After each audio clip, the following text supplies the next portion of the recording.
Let's see what news there is today. Ooh, what's this I see? Ooh.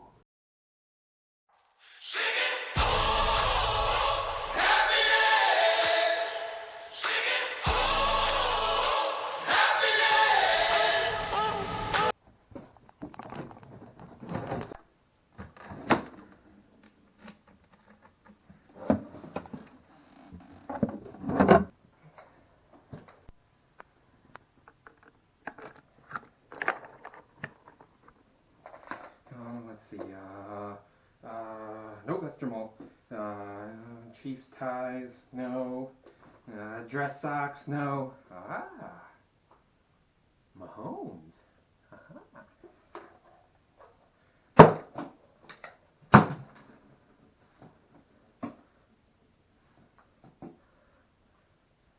Woohoo! Manny! Dr. White! You gotta check this out! Dr. White, check it out! Super important news.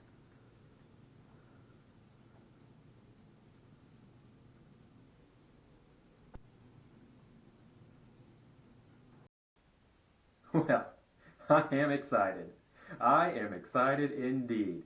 Patrick Mahomes, Kansas City Chiefs quarterback through the 2031 season. There's a really easy way to remember that. Check this out. Let's see, most recent Super Bowl here. Let's see, so that makes 49ers 20, Chiefs 31.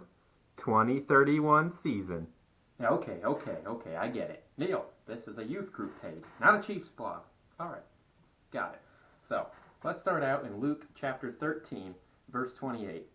This says, "There will be weeping and gnashing of teeth in all the prisons and among all the jail cells in the Oh, wait, no, that was just Raiders fans after they heard that Patrick Mahomes will be the Chiefs quarterback for the next 12 years. But seriously, 12 years is a long time.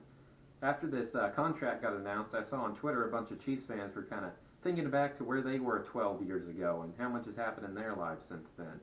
And think about that for myself. Well, 12 years ago, I was still in high school. I lived in the same house my whole life. Now I've graduated high school, graduated college, worked for like 4 different companies, got married to a gorgeous babe. She graduated pharmacy school. Now I call her Dr. White. And we've lived in like 7 different places over that time. So, yeah, a lot can happen in 12 years. I mean, 12 years ago, you guys were probably just working on not pooping your pants anymore. But that's okay. We've all been there. And if we live old enough, we'll probably be in that situation once again. I just hope you've moved on from that for now, though. Well, it can be nice to think back of the fond memories of the past and soak up that wonderful nostalgia and just think of all the wonderful times that you've had, all those good times. But it's also important to look at what path you're going down towards now and where that's going to take you for the next 12 years. We don't need to be wasting our time dreaming about the future, just thinking about all the things that we wish we could hurry up and get to, and just ignore all the things in the present, ignore everything that we could be doing now. The decisions that you're making right now, the actions that you're taking right now, that's what's going to determine what your future looks like. That's going to determine where you end up at. Now, let's read from Proverbs chapter 16, verses 1 through 3. We can make our own plans, but the Lord gives the right answer. People may be pure in their own eyes, but the Lord examines their motives. Commit your actions to the Lord, and your plans will succeed. See, we as human beings, we like to make our own plans. We like to decide what we want to do. And you know what? Those plans may be all well and good. They may seem perfectly fine. All right. But we people, we human beings, also have a habit of tending to justify things that maybe we shouldn't in order to make them fit what we want to do. That's why we need to always make sure that we're weighing our plans and the things that we want to do against God's Word and in prayer. That way we can find out if it's just maybe something we want to do on our own, or if it's really where God's leading us to. Psalm chapter 37, verses 4 and 5 says, "Take delight in the Lord, and he will give you your heart's desires. Commit everything you do to the Lord. Trust in him, and he will help you." God doesn't give you your heart's desires when you take delight in Him just because you did so as like some kind of reward. It's not as when you give a dog a treat because he did a good job when he said sit. Good boy. Sit. Good boy. Who's a good boy? No, it's not like that. God gives us our heart's desires because when we take delight in Him, when we follow His Word and we grow our relationship with Him, then our desires start to line up with His desires, and they basically become the same thing. The things we seek for joy, they're going to move away from material things, and they're going to move towards things that are more fulfilling, things that give us more purpose in life. Because that's what God's plan is for us, to give us purpose. Because He has a purpose for you. He's got a plan for you, and it's something that's going to give you joy. I mean, He is the one that made us, so I think He'd know what makes us tick and what we really want deep down inside, whether we really realize it or not. God doesn't just want to give us stuff. He wants to help us grow, guide us, and help us to make positive impacts on everyone around us. Now, that's His plan for us. Just like verse 5 said there, trust in God, and He will help you. Speaking of trust, now we'll look at our last set of verses here, Proverbs chapter 3, verses 5 and 6.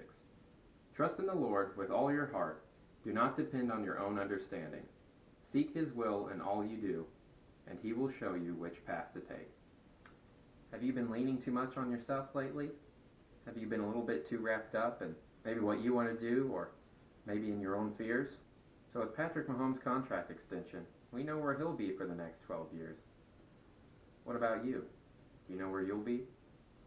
Which path are your fears, your desires, and your actions taking you down? And think about which one you really want to go down. The things you do now will determine what path you take and where you will be. Choose wisely, act wisely.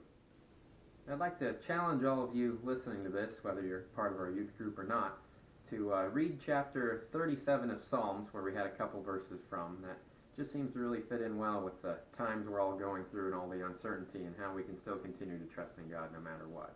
I also challenge you to check out Proverbs chapter 3. It's a great chapter to go through if you're really wanting to get your life straightened out onto the right path.